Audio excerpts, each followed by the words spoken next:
Welcome in, everybody, and welcome back. My name is Jeremy Thomas, host of the Big Law Capitalist Podcast. Good to see you. Good to have you in. Thank you for stopping by. I'm excited for this episode. It's a big episode. I think you guys will find a lot of value in this episode. We actually have Graham Singer on the podcast today. Graham's a longtime friend, a fellow big law attorney, finally getting a big law attorney on the show, fellow compatriot. And additionally, he's also the co-founder and co-CEO of Blue Pine Advisors. On top of that, he's also a serial entrepreneur. My man is everywhere. He's doing everything. I don't know where he finds the time, but he made some time for us today. I'm super excited to dive in with him. A couple of notes real quick. Make sure you stick around all the way to the end of the episode. He's dropping absolute knowledge when it comes to short-term rentals. Think Airbnb, VRBO. About minute 15, we really kind of dive in deep. He runs a fund as well as owns several other of its own Airbnbs and VRBOs, short-term rentals, and he's killing it. I'm just creating a massive amount of revenue, and I think that's what's really cool about this strategy, this sort of asset class. I actually own short-term rentals as well, and developing a couple right now.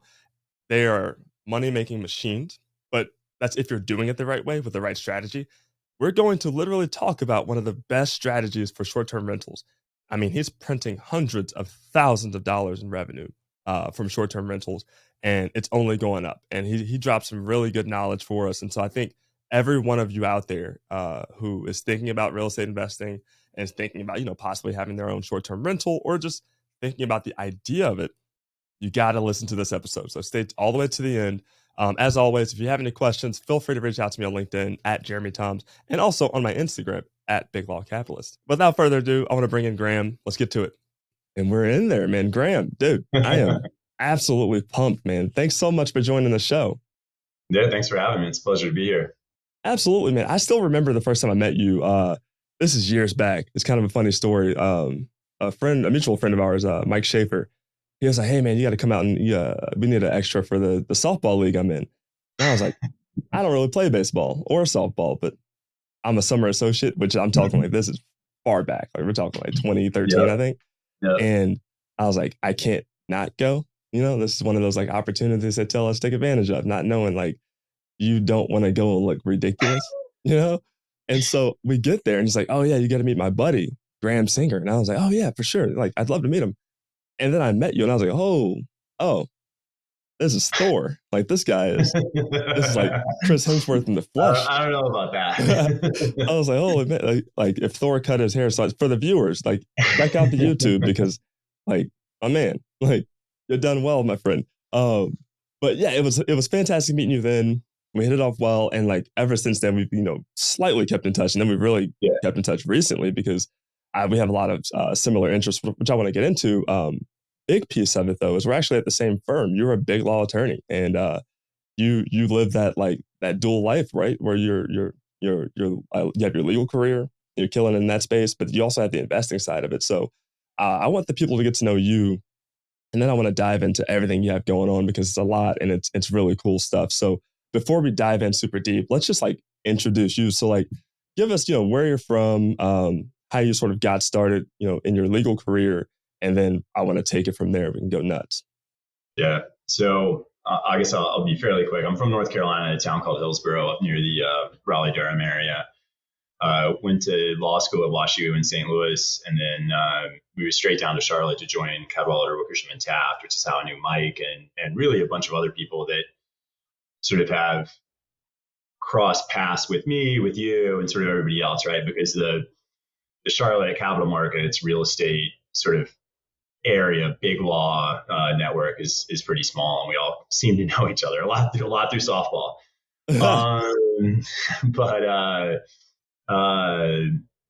So I started working at Cadwalader in 2008, right after I graduated. Great recession. My entire class was laid off after a year.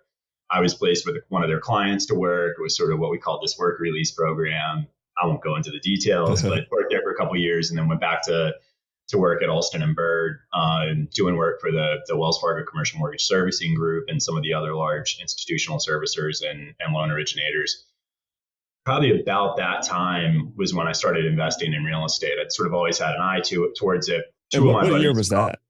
I have to look it up, but it was probably, I joined Alston and Bird in 2011, Okay. and it was probably right about then when I bought my first investment property Gotcha. with my buddies from law school.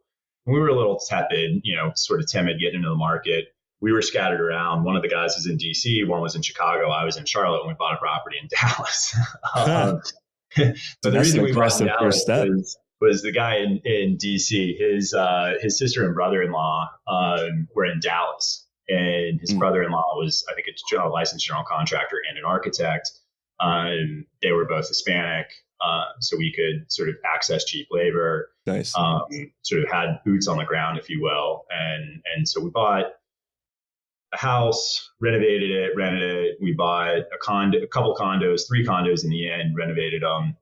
And in the end, with that investing group, and I think this is kind of true with everybody, um, there were too many voices and too many cooks in the kitchen, right? And so it was sort of hard to move. I couldn't help as much because I wasn't in Dallas. I wanted to invest in Charlotte for whatever reasons. They had their reasons not to invest in Charlotte. So eventually I asked to be bought out of that LLC, and they did. It was perfectly amicable. We're all still friends. So that's sort of my first step into investing. And then I kind of bounced around. I worked for a in-house counsel for a real estate investment trust here in Charlotte. We bought a competitor in Phoenix. So I moved out to Phoenix for 3 years to work with that company. I don't think I knew that. Yeah, Side note, Phoenix is fantastic. Phoenix is great. I lived in Old Town for a year as a single male, and that was a lot of fun. And then that actually led to, well, I'll come back to that. But so then I moved back to Charlotte in 2018 and have been back here since.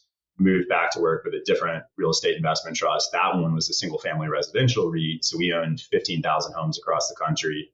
And we eventually sold that REIT operation, and we were launching a fix and flip loan fund, basically. So we were going to buy fix and flip loans with the eye to originating fix and flip loans, go in, securitize them, try to sort of make the interest spread, right? So that was my first sort of lesson on fund establishment and sort of fund formation.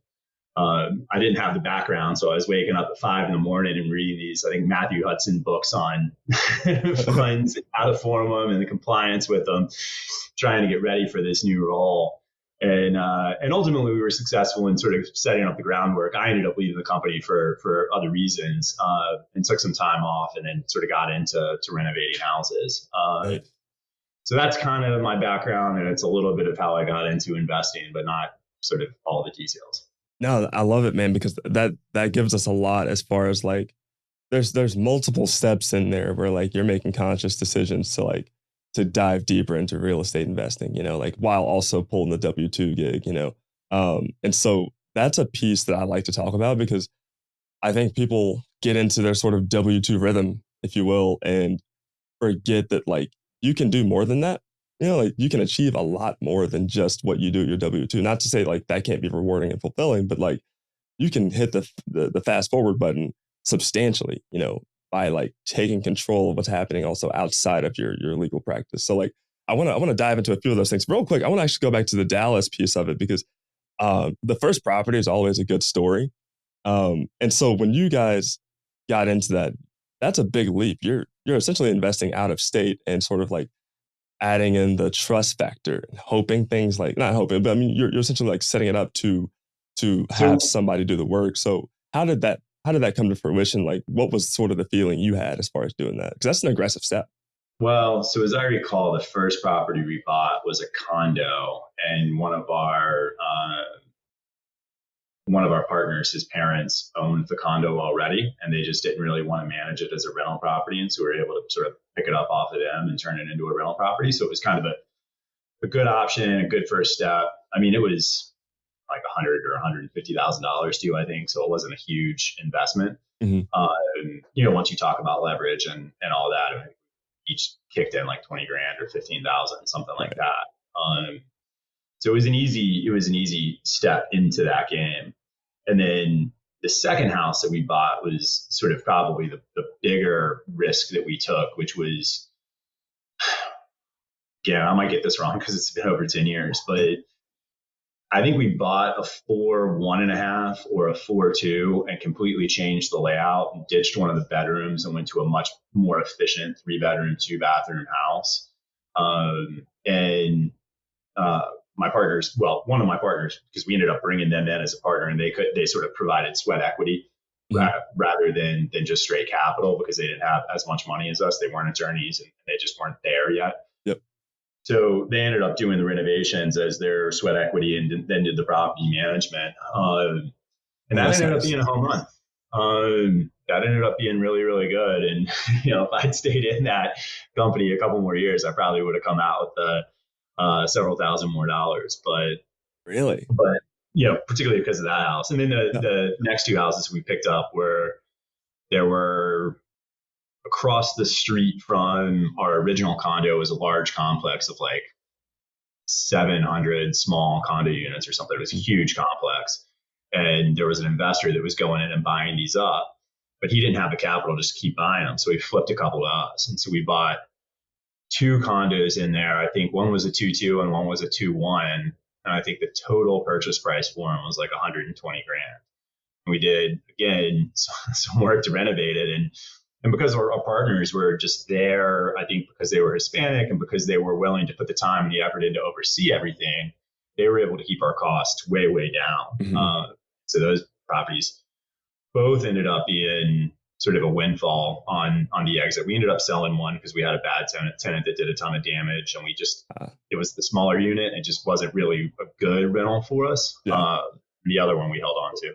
And so from that experience, how much do you think that sort of guided your next steps? Because once you exited, right? Like, what was? I know you then made the leap and you started looking at other investments. I'd be like, how much do you think that guided like your viewpoint on real estate investing on like a go forward basis? It definitely made me want to do it more. It definitely made me want to be a bigger piece of the pie, Mm, because while the risk was lower, I was still only pulling in a quarter of the rent checks and a quarter of the upside, right? right. And at some point, you kind of have to look and say, this really isn't worth the time and the effort. And so I think that's something that you always have to sort of be evaluating. And I'm sure we'll get into sort of some of the decisions I've made lately about that too. But for me, it just wasn't worth the time and the effort. And I also had, when I moved to Phoenix, I kept my primary residence as a rental. So I had that rental property. Um, when I was in Phoenix, I bought another house here in Charlotte with another guy, since the other investors didn't want to invest in Charlotte. Hmm. And that ended up just being an absolute home run. I mean, we bought this 3-2 dump for $72,000 just north of Uptown. And I think today it probably appraised for 300 grand. And that was 2016 that we bought it. Nice. Now we ended up doing 30 grand in renovations to it, but we're only $100,000 into that property, pulled out all of that capital and then some, and actually put that into a short-term rental in Phoenix that we bought just before the pandemic. Oh, nice. So we've been able to parlay that equity a couple of times. And I think more so than what I was doing in Dallas, the stuff that I did in Charlotte, well, I sort of always knew this. It was the first time I executed on being able to pull out equity and expand my portfolio without having to come out of pocket additional cash. Yeah. Um, and that felt good. Yeah. That's a fantastic feeling. Like, Yeah.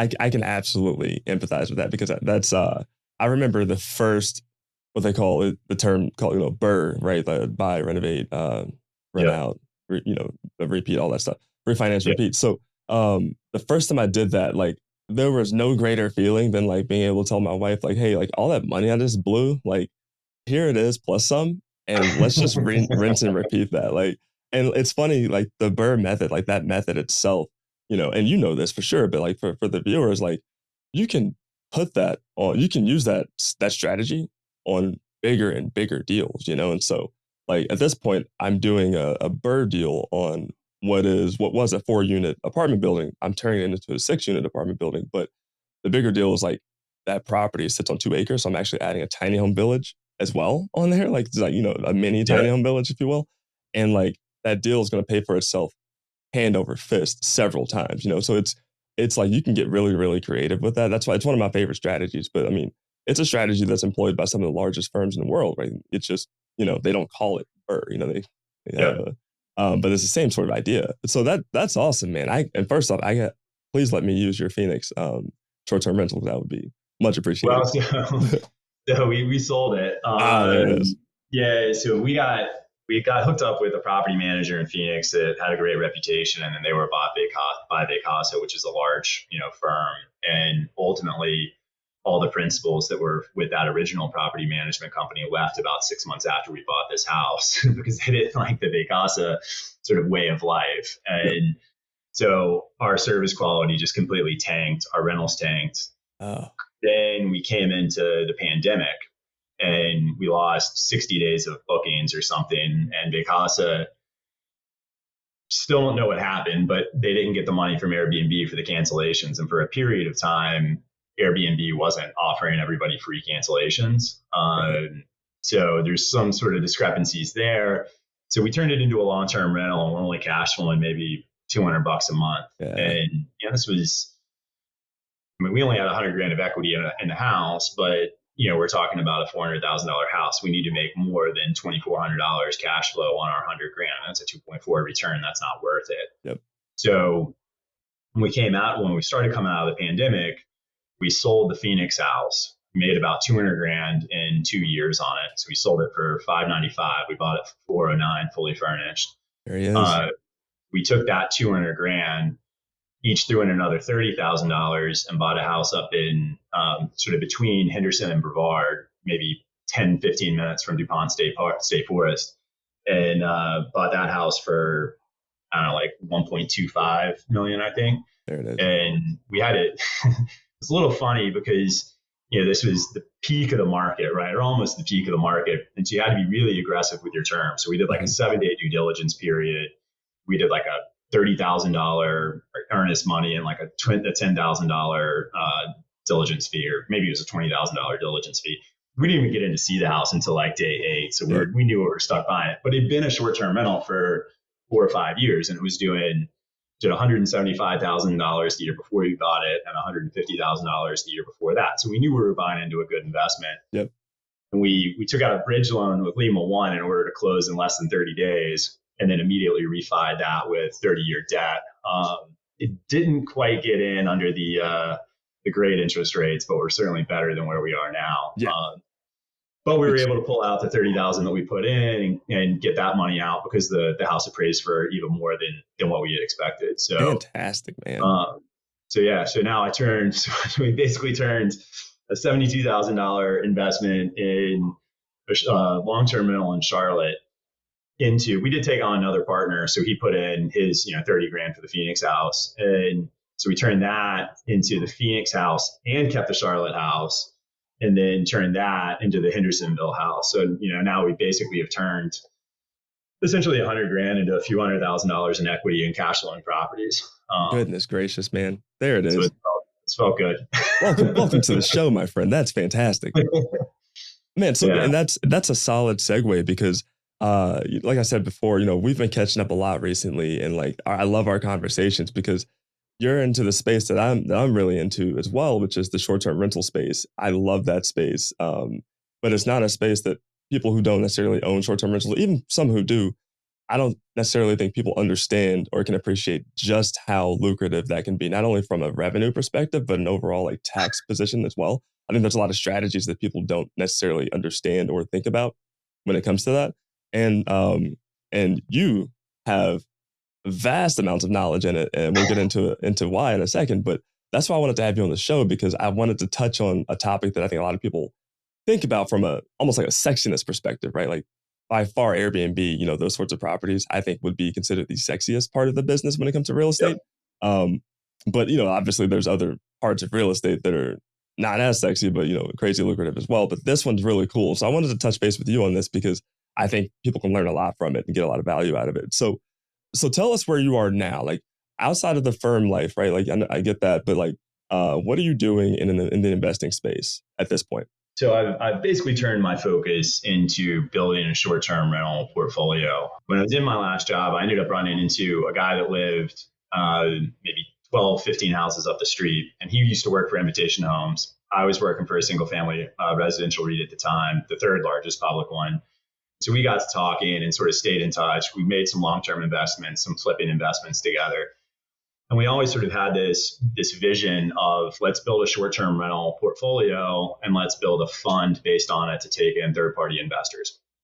And the whole logic with our investment strategy is there are far fewer luxury short-term rentals than there are studios, 1-1s, 2-2s, 3-2s, right? You go on AirDNA and you pull up the data, there's 1,000 homes that are 3-2s or smaller in Charlotte.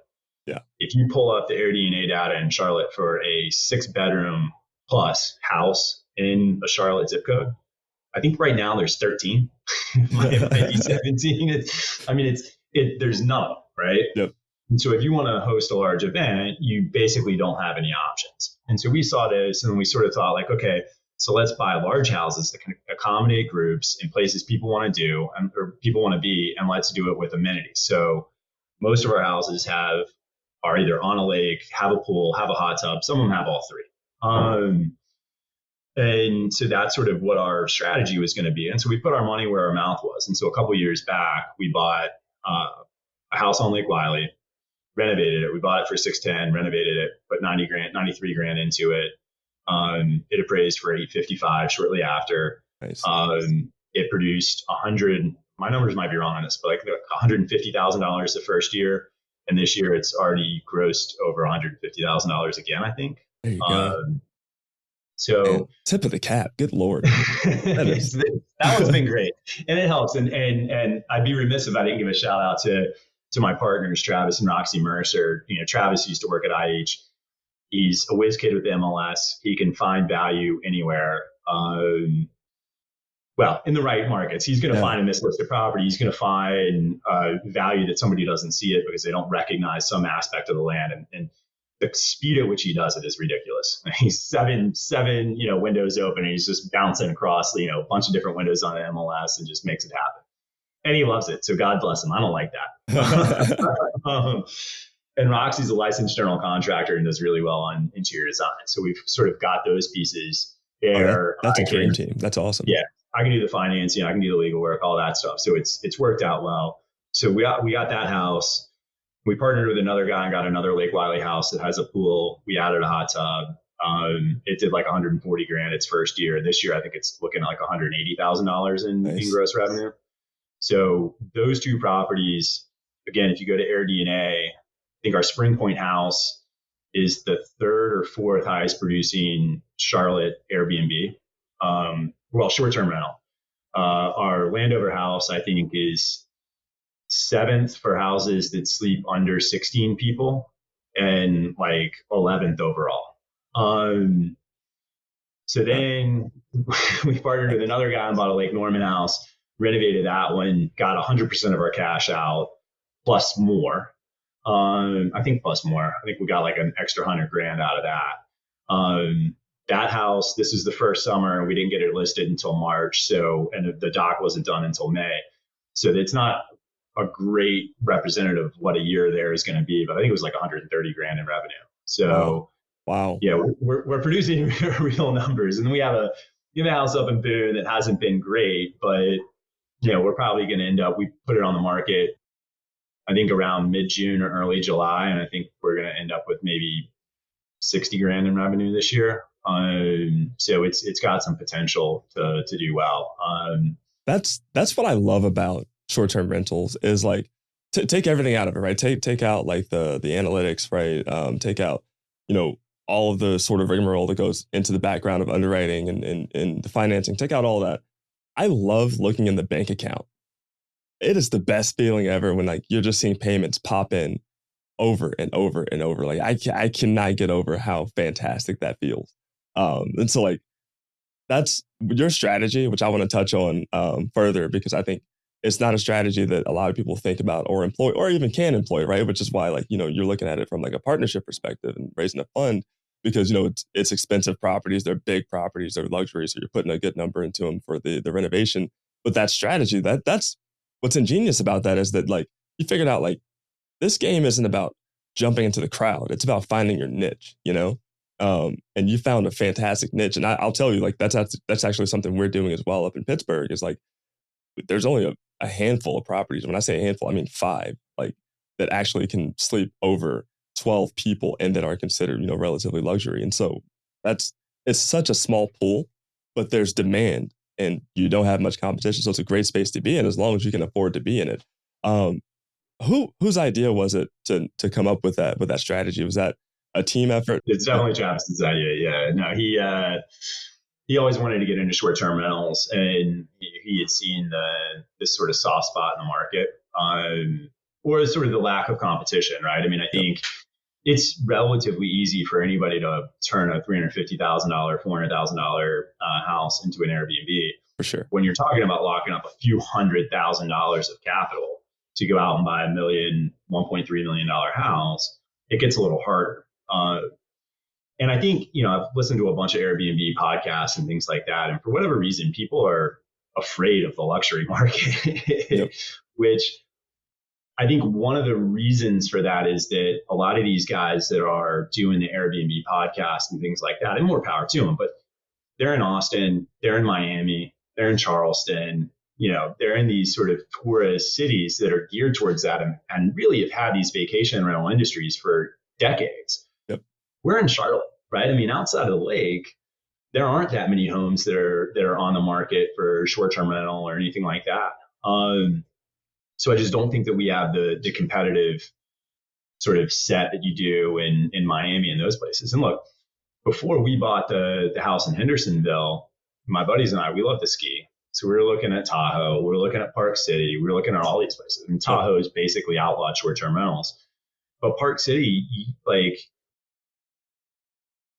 unless you're in the resort, you're not going to get the high revenue in the off season that you need to make it worth the price of that real estate. And if you are in the resort, you're going to pay $2,500 a month in HOA fees, which kills your profitability. Cash flow, 100%. So we looked at it and why are we going to buy a 4 cap in Park City that we're going to not want to use for a week in the season because we're going to lose $15,000? Why don't we buy a lake house or a mountain house in North Carolina that's going to throw off $30,000, $40,000 in free cash flow and take 10 grand of that and go rent a house for a week wherever we want, Park City, Tahoe, Whistler, wherever. And so that's our logic with that house, and we'll see if we can make it work. So you're clearly experienced in the space, and you've been doing it for a while now, and you guys are cranking out hundreds of thousands of dollars in revenue. If somebody's like, holy man, this is a fantastic idea, I want to do it myself, right? If somebody's thinking that, what would be sort of your advice to them, right? Outside of hey, you don't do this for a living, so just you need to hook up with somebody who does. Well, I laugh because my my advice would be invest with me. So I'll give 2 answers to that question. So one, as you know, Travis and Roxy and I ended up launching a short-term rental fund in March of this year. We raised about $700,000. We've got 2 properties, one on Lake Norman in Denver, North Carolina, and one down in South Charlotte. Just to give you some details on those 2 properties, we put the first property on the market in the first week of June, and it's at about $64,000 in the summer in revenue, and it's kind of trailed off now. And then the South Charlotte property has already done, we put it on the market, I think around September 9th, just after Labor Day. And it's already had $28,000 in bookings through October 31st, with $25,000 remaining this year. So even if we didn't get any more bookings the rest of the year, we'd be at $53,000 in gross revenue in whatever that is, 110 days, something like that. Wow. Which is pretty solid. And I think the other important thing to remember, if you do go out in Airbnb, you have to climb the algorithms. So your first few months aren't going to be your best months, right? So if our lake house did $64,000 in the summer, and we didn't put it on the market until June 1st, when we come back around next year, it's going to be a significantly larger number, because basically we're discounting the property to get people in, to get reviews, to make sure we get page conversions and things like that. Because right now that property is the 80th, I think. It's been a while since I looked, but it was the 80th on the list of Airbnb. So if you search, the west side of Lake Norman, including this area, and obviously it depends on how big of a geography you're including, you click waterfront, we're going to be the 80th house that you see. So you got to go through a bunch of pages to get to us, right?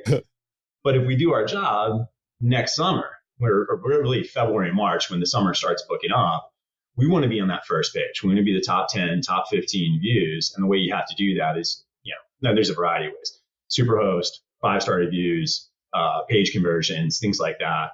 And so if we can do our job, we can hopefully turn that $64,000 into maybe $150,000 in the summer next year. Love it. And same thing with our South Charlotte house, although that one's been a little easier because you go back to the other point that I made. Because it's so big, if you have somebody looking for a 5-bedroom house that sleeps more than 15 people, I think you have 13 options in Charlotte. Yeah. And so we're automatically essentially on the first page. And so it's very easy to find our house. And that's one of the reasons why we like the big properties. But so anyway, if we take a step back to your question, so the fund has those 2 properties. We'd love to raise more capital and continue buying, more of these homes. We've proven the track record with the 4 houses that we own for ourselves, proven it so far in the fund. So I would encourage people to not go out and do it yourself. Invest with you, invest with me, and let us do it, because there are a lot of nuances. And if you're not in there, or you don't have somebody in there managing the calendar, updating the description. I mean, even going in and just once a week, every description needs to have some modest change, because that Airbnb picks that up. And it could be as small as changing an and to an or somewhere if it makes grammatical sense, or changing the title. You need to make sure it's seasonally correct. If there's any events, President's Cup was big for our South Charlotte house, so you need to have that, convenient President's Club or something like that. So there's a lot of activity involved in it. So I don't know that I would encourage people to go out and do it individually. 100%. That said, you won't get the tax benefits if you invest with us that you can get if you go out and buy an Airbnb directly. So you always kind of have to look at what your individual situation is. And so I think for other attorneys or high earners out there that are looking at this, you may want to go out and buy an Airbnb, individually, because you can get the hoteling tax deduction. And not a tax attorney, so take us for a grain of salt, talk to a CPA or a tax attorney. But if the average lease in your house is 7 days or less, then that property is not considered a rental property. And you can take your passive losses and use them to offset ordinary income, provided you do other things. I think you have to provide a material service such as cleaning, which you almost certainly do through Airbnb. You don't have to be the one cleaning. You just have to hire somebody to go clean it. And you need to be making the material management decisions. I think there's a couple sort of pieces in there that I'm not fully versed on, but I reduced my tax bill, I think, over $20,000 this year because of some of the passive losses that I was able to offset my income. But I'm still taking, I don't know what my distributions were. They were significantly more than 20 grand, though. I can tell you that much. And that's what I love about it, man. That's what I love about real estate is like, I tell people a lot of times I love the cash flow, obviously. I more so love the, hey, there's your dog. I more so love the actual like passive tax benefits of it, like the deductions, like the depreciation. It's massive. And it's one of the best parts about being in the game, and what it can do for you in that respect. So man, like fantastic advice. And like you said before, we're obviously not CPAs. So, everybody go out and do your own research and speak to your own CPAs, but there's so many benefits, upside benefits to doing, short-term rentals. And you're doing it at like the highest level. So that's why I wanted to have you on, man, to like hear about some of those techniques, some of those strategies. And before we jump, because I don't want to go too far over time, but before we jump, I want to make sure you can plug your socials as well as your website and how people can get in touch with you to chat with you about getting involved. Yeah, so the fund we have is called Blue Pine Escapes Fund 1. We do hope there'll be some additional ones. The sponsor company is Blue Pine Advisors. You can find us at bluepineadvisors.com. We're on LinkedIn. Yeah, just reach out. We did just start a 506c offering, so we can take money from any accredited investors. So just reach out, Graham at bluepineadvisors.com, and we can send you over the information, the presentation. We do need to update the presentation from our, frankly, success from the past year, or really years if you look at our personal investments. So we'll be doing that soon. But yeah, we're looking to take in additional funds and trying to buy more homes. Absolutely, man. What numbers are you guys looking or hoping to raise to? So we've raised 700,000. I'd like to raise a minimum of 1.5. Nice. But we've capped it at 10 million. I mean, if we were somehow to raise 10 million, I don't know that we would be able to successfully deploy it as quickly as we would need to. Hmm. Not at least in Charlotte and Western North Carolina. We probably have to expand our geographic scope a little bit. But yeah, we we hired a fund administrator out of New Jersey to sort of be a third party eye, just so that we can when we're reaching out to people who we don't know, they understand that, hey, there's another company that's overseeing this from sort of a fiduciary aspect, and they're sort of making sure that our audit trails are good, all the money is being taken care of. They have to sign off on wires before things go out or set them up. There's sort of a 2-step process, 3-step process requiring 2 individuals. So we're running it sort of more like a New York fund would run things. And Socia Right. manages literally billions of dollars of assets. And right now, or at least last time I spoke to them, their smallest fund was other than us was 1.5 million. So I keep telling the head associate that my goal is to get 1.5 and $1. That's my first goal, and then I'll go beyond that. But I don't want to be their smallest fund. That's the goal. That, man, this has been super, super helpful, man. And like I said before, like to the viewers, I would implore you, please reach out to Graham. Like these sorts of conversations are the ones you need to be having when you're making the money that, big law attorneys make and just high earners in general make. Like these are the opportunities you need to take advantage of. So, one note real quick, I wanted to make sure I follow back up on this. You mentioned Air DNA earlier, and you're well versed in that, but a lot of the viewers might not be. So I wanted to just quickly ask you, what is Air DNA and how's it helping you out? I think there are 3 major sort of data scraping companies, and they scrape data from VRBO and Airbnb. I think almost exclusively. AirDNA is probably the biggest. Mashvisor is probably the second one, and then I think Pricing Labs or something like that is probably the third largest. There's other ones. Rabu here locally does it, although I've got less experience with them. I've personally found Mashvisor's interface to be almost unusable. You're not the Sorry. first person I've heard say that. That's hilarious. I just heard about Pricing Labs, so I haven't really messed around with them yet. But AirDNA is probably the largest, and basically you just go in, you buy different zip codes. We buy statewide because we've just sort of negotiated a relatively good price with them, Mm-hmm. and we're always looking at the mountains. We don't really do the coast yet. I don't know that we ever will, but we are all over in North Carolina, right? Like all of Lake Wiley. So you're looking in Belmont, you're looking in Charlotte. We look at Mountain Island Lake. We go up to Denver, Lincolnton, Mooresville, Iredell counties, even Statesville sometimes, and all the lakes to the west and to the east. And then the mountains, of course, as well. And so basically what AirDNA does is you can look at all the top properties in a zip code or an area. You can adjust it. You can say, okay, show me all the top 3-bedroom, 2-bathroom houses, things like that. And they'll usually show you sort of what's the average occupancy and what's the average daily rate and how much does each property grossed. And they tell you, these are the number of days on the market it is, all of that. So it gives you decent insight into the area. I'll warn everybody that they need to take it with a grain of salt. We found numerous errors in their data.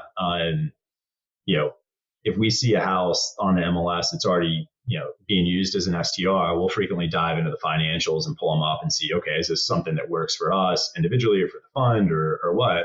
And then we'll always go back and sort of double check it on AirDNA. And we found some very significant deltas there. Really? Usually not in the good side. Usually AirDNA is significantly overstating the revenue that the company actually earned, or the property actually earned. It can also understate it though too. The house that we bought in the mountains, I think AirDNA indicated that the house had maybe like 80 grand in revenue. Mm-hmm. But one of the reasons is that the property management company that we now use and that had been used historically was really good about getting repeat bookings through their platform and off of Airbnb and VRBO, so they didn't have to pay all the fees there. Right. And so, if 50% of their bookings were coming in through their proprietary website, AirDNA doesn't have access to their proprietary website. So it's sort of, you can explain that one. So you just kind of have to pay attention, right? I mean, if you see something that's probably too high to believe, It probably is. Yeah, I hear it, man. This has been fantastic. I can't thank you enough. I I gotta have you back on because first off, I want to like get a update from you, like 6 months, a year from now, just to see like how much money you're printing off these things. But on top of that, I just love talking to you about this stuff because we're in the same headspace, and it's just so much fun to hear about like the opportunities in this space, man. So, thank you, 1,000 thank yous to the viewers. Thank you all so much for joining me. As always, if you have any questions or you want to reach out, feel free to reach out to me on LinkedIn at Jeremy Toms or on Instagram at Big Law Capitalist. Until next time, I'm gonna sign off. Love you guys. Peace.